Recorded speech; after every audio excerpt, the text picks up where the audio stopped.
개인정보 블랙박스 오근태 박영수입니다. 네, 오늘은 저희 영상을 보시는 분 중에서 저한테 질의를 주셨는데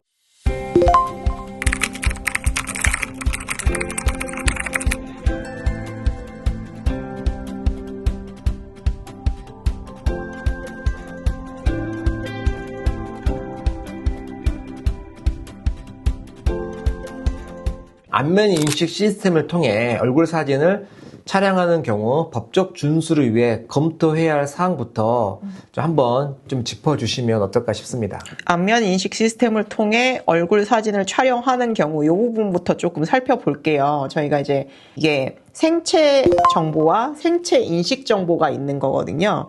그러면 예를 들어서 얼굴 사진을 촬영한다. 이거는 생체 정보인 거고요.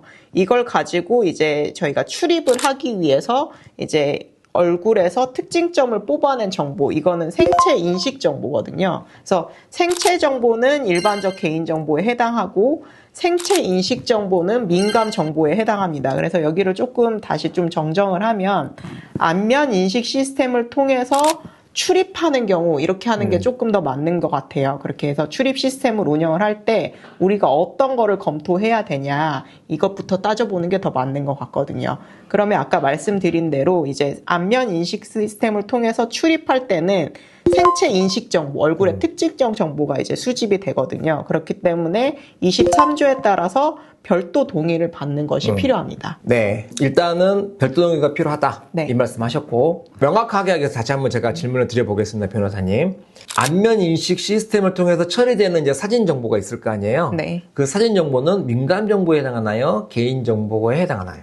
이게 사진 정보라고 하게 되면 계속적으로 조금 오류가 일어날 수 있는데 엄밀히 말하면 사진을 통해 추출된 생체 인식 정보, 즉 이제 특징 정보가 처리된다고 보시는 게 맞고 그 정보는 이제 민감 정보에 해당하기 때문에 23조에 따른 별도 동의를 받아야 된다 이렇게 말씀드리고 싶습니다. 아, 네네. 그러니까 청취자분도 명확히 구분하셔야 될 게 그 사진 이거는 개인 정보고 그죠. 생체 정보니까. 안면 인식 시스템을 통해서 뭔가 처리돼서 특징값이 나오면 네. 그 정보는 민감 정보다. 그죠. 생체 인식 정보에 해당하기 때문에 민감 정보다. 그렇죠. 그렇기 네. 때문에 결론적으로는 안면 인식 시스템을 통해서 뭔가 출입을 통제하고 출입을 허가하는 이런 전체적인 프로세스 안에서는 이제 민감 정보가 당연히 처리되니 그죠. 민감 정보가 포함되어 있다. 네. 이렇게 이해하면 되겠네요. 맞습니다. 네, 좋습니다. 변호사님, 그러면 민감 정보는 어떻게 처리해야 하나요? 민감 정보에 대한 처리는 기본적으로 제23조를 보시면 되는데요. 두 가지 처리 근거를 두고 있어요. 첫 번째는 이제 정보 주체에게 별도 동의를 받은 경우, 그리고 두 번째는 법령에서 민감 정보의 처리를 요구하거나 허용되는 경우가 있습니다. 이 경우에 있어서는 법령에서 민감 정보의 처리를 요구하거나 허용되는 경우는 아니죠. 그렇기 네. 때문에 이제 정보 주체에게 별도 동의를 받아서 처리하시는 것이 필요합니다. 아, 네. 그렇다면은 이제 별도 동의를 받을 때에는 제가 알고 있기로는 수집 목적, 수집하는 항목, 그 다음에 보유 이용 기간, 동의 거부 시 불이익 내용, 이 네 가지 안내를 하고 네. 동의를 받으면 될까요? 네, 맞습니다. 혹시 그 동의를 받을 때 주의할 사항이 있을까요? 저희 동의받는 방법은 기본적으로 제22조에 대한 내용을 보시면 될 것 같아요. 그래서 저희가 동의를 받을 때 가장 예전부터 이제 눈에 띄게 보는 거는 동의를 받을 때 이제 주요 항목들 있잖아요. 네. 그 주요 항목들에 대해서 이제 뭐 굵기나 밑줄 등으로 표시하는 거 이런 것들을 좀 챙겨봐야 될 것 같고 그리고 이제 법정 대리인 동의에 해당하는 경우에는 이제 법정 대리인 동의를 받아야 되는 것 그런 것들을 챙겨보시면 될 것 같습니다. 네.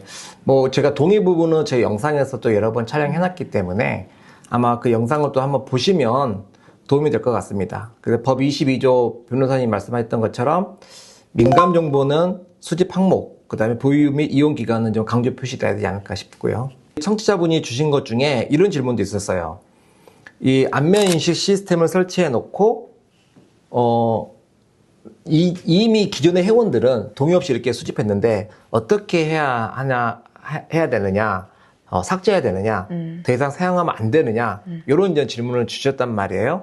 이 부분에 대해서 좀 변호사님께서 좀 답변해 주시면 어떨까 싶습니다. 네, 이게 질의 자체가 이제 약간 모호한 부분이 있긴 한데, 이제 동의를 받았는데, 근데 별도 동의를 받지 않은 부분인지, 아니면 둘 다 그러니까 아예 동의를 받지 않은 부분인지가 좀 모호하기는 한데요. 일단은 별도 동의를 받지 않았다는 전제에서 한번 설명을 해보도록 하겠습니다. 원칙적으로 저희 동의는 사전 동의에 해당하기 때문에 지금 만약에 별도 동의를 받지 않았다 이 경우에 있어서는 동의에 이제 하자가 있는 것이고 그렇다면 이제 사실 수집된 정보는 파기하는 게 맞는 것 같아요. 근데 이제 현실적으로 이제 수집된 정보를 그리고 이제 지금 운영되고 있는 회원이면 파기를 하는 건 좀 번거로운 부분이 있잖아요. 그러면 일단은 지금도 이제 다니고 있는 회원과 이제 지금은 다니고 있지 않은 회원을 좀 구분을 해서 후자의 경우는 이제 빨리 신속히 파기를 하시는 것이 필요할 것 같고요. 지금도 이제 다니고 있는 회원들 같은 경우에 있어서는 이제 다시 별도 동의를 받아서 운영을 하시는 게 현실적인 방안이지 않을까라는 말씀을 드리고 싶습니다. 오늘은 그 청취자분께서 주신 안면 인식 시스템을 통해서 이 처리되는 이게 얼굴 사진 정보에 대해서 이게 개인정보냐 민감정보냐부터 시작해서 어떻게 동의를 받아야 되느냐 또 동의를 받지 않고 가지고 있는 정보를 어떻게 해야 되느냐를 이제 관점에서 이제 설명을 해드렸고요. 앞으로 이런 유사한 업무를 하시거나 또 유사하게 또 개인정보를 처리하는 또 어떤 그 개인정보 처리자가 있으시다면 이 영상을 잘 보시고 좀 주의 깊게 또 개인정보 보호법을 준수하셔서 업무를 임해 주시면 좋을 것 같습니다. 개인정보 블랙박스 오근태 박영수였습니다.